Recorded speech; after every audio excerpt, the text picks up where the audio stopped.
Araz bəy, birincisi mən düşünmürəm ki, Amerika heç nə əldə eləmədən geri çəkilir.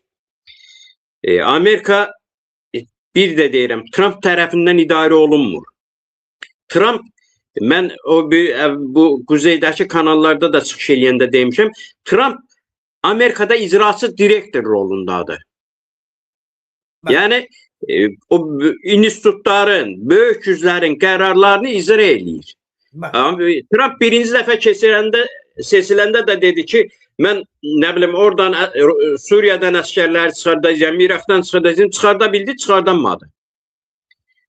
Orada Pentagonun öz maraqları var, silah lobbisinin öz maraqları var, enerji lobbisinin öz maraqları var. Yəni bunları eləmək o qədər də asan deyil, bu birinci tərəfi. İkinci tərəfi,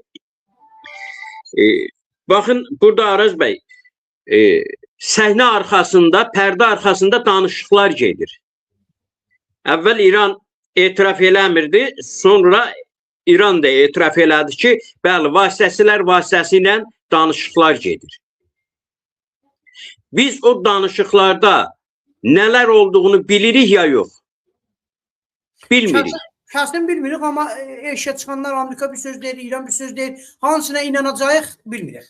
Baxın, elə məsələ orasındadır ki, o deyilənlər təbliğat vasitəsidir. Reallığı heç vaxt demirlər. Mən düşünürəm ki, o danışıqlarda qazan-qazan siyasəti ilə hərəkət eləyirlər. Amerikaya bugün lazımdır ki, Avropanı və bölgəni İranla qorxutsun. Neft bahalaşması ilə deyək ki, özünə tabe elətdirsin. Amerikaya bu lazımdır. İrana da lazımdır ki, bölgəyə göstərsin ki, bax, mən Amerika ilə vuruşuram. Amerika mənə qalib gələnmir. Əgər siz tərpənsə, sizi əzəcəyəm. İrana da bu lazımdır, Amerikaya da. İrana lazımdır ki, həm Çindən, həm Rusiyadan müəyyən yardımlar alsın. Amerikaya da lazımdır ki, baxın, Venezuela'dan nefti alır Amerika. Suyu qiymətinə. Onu kimə satmalıdır? Necə satmalıdır? İranın vasitəsilə qiymət qalxmalıdır ki, o neftini rahat sata bilsin baha qiymətə. Bilmirəm, fikrimi çatdıra bilirəm. Yaxud Amerikanın öz ambarları doludur. Bu neftin bahalaşması İrana da sərf eləyir. Amerikaya da. Körfəzin bağlanması Amerikaya da sərf eləyir. İrana da. O pərdə arxası danışıqlarda nələr razılaşırlar? Budur məsələ.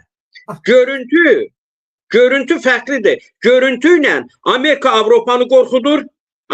Avropanı tabe eləyir. Bölgə dövlətlərini tabe eləyir. Rusiya, Amerika icaza verir ki, sən biraz benzin sat, neft sat. Bəs,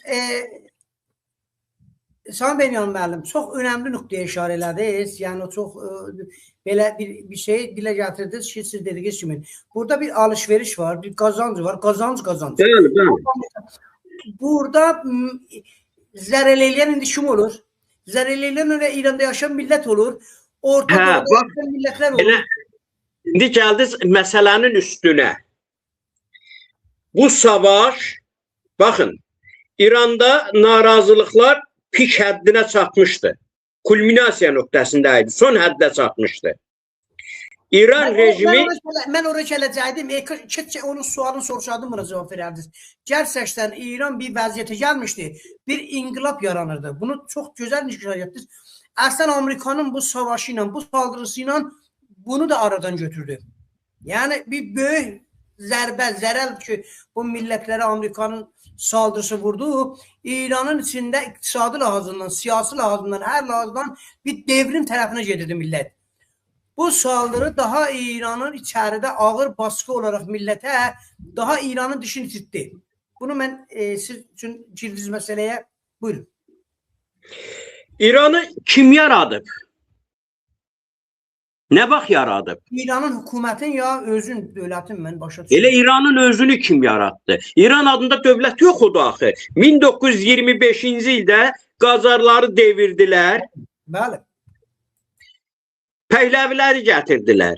Eyni dövrdə xatırlayırsansa, izləyicilərimizin də yadına salaq, Osmanlını devirdilər.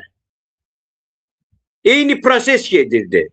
Yəni Türk dövlətlərini məhv eləmək məsələsi var idi. Sadəcə Osmanlıda Atatürk çıxdı qabağa, Türkiyəni o böhrandan qurtardı. Amma İranda deyək ki, Şeyx Məhəmməd Xiyabani çıxdı, onu eləyənmədi. O Atatürk missiyasını yerinə yetirə bilmədi, edam elədilər. Sonradan 1945-ci ildə Pişəbəri çıxdı. Yenə böyük güclərin əli ilə həmin dövlətimiz Rus, İngilis panfarsizm razılaşması ilə devrildi, məhv edildi. Yəni İranı böyük dövlətlər iki məqsədə yaradı. Türkü məhv eləmək üçün və İslamı məhv eləmək üçün, İslamı dağıtmaq üçün. Həmin İranı yaradanlar, baxın, son vaxtlar bir video yayılıb. Bir neçə video yayılıb.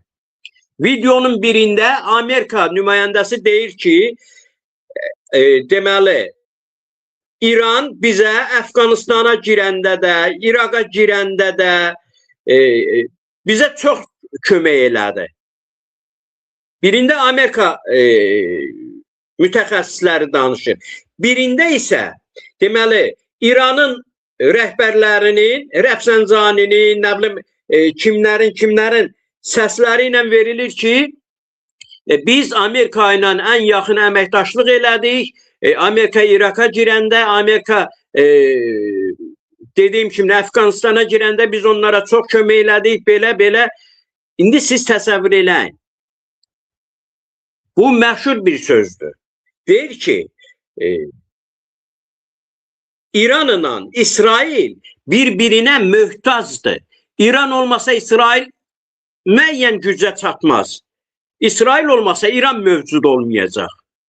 Bunlar ikisi bir-birinə möhtacdır. Deməli, burada ikisi də günahkardır. İran rejimi də, İsrail də. Amma məsələnin başqa bir tərəfi var. İndi mən dedim, siz bu sualı verdiniz. İranda əhali son dərəcə narazı idi, rejim devrilirdi. Rejim devrilmə ərəfəsində Amerika bir bəyanat verdi. Lap axırıncı çıxışlarda xatırınızdadırsa. Dedi ki, həbs elədikləri edam eləmə. Edam eləsən, mən səni vuracağam. Və İran edam elədi. Deməli, bu nə idi? İran qəsdən o davanı, o vuruşmanı salırdı ki, əhalini o rejimin əleyhdarlığından biraz yayındırsın. Bilmirəm, fikrimi çatdıra bilirəm ya yox. Əgər bu müharibə olmasaydı, İranda rejim devriləcəkdi. Bu müharibənin əsas tərəfdarı, əsas istəyəni İran rejimidir.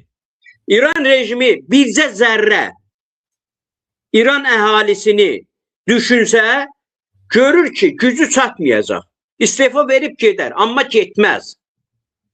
Heç Amerikada sərfəli deyil istefa verməsi. İsrailə də sərfəli deyil.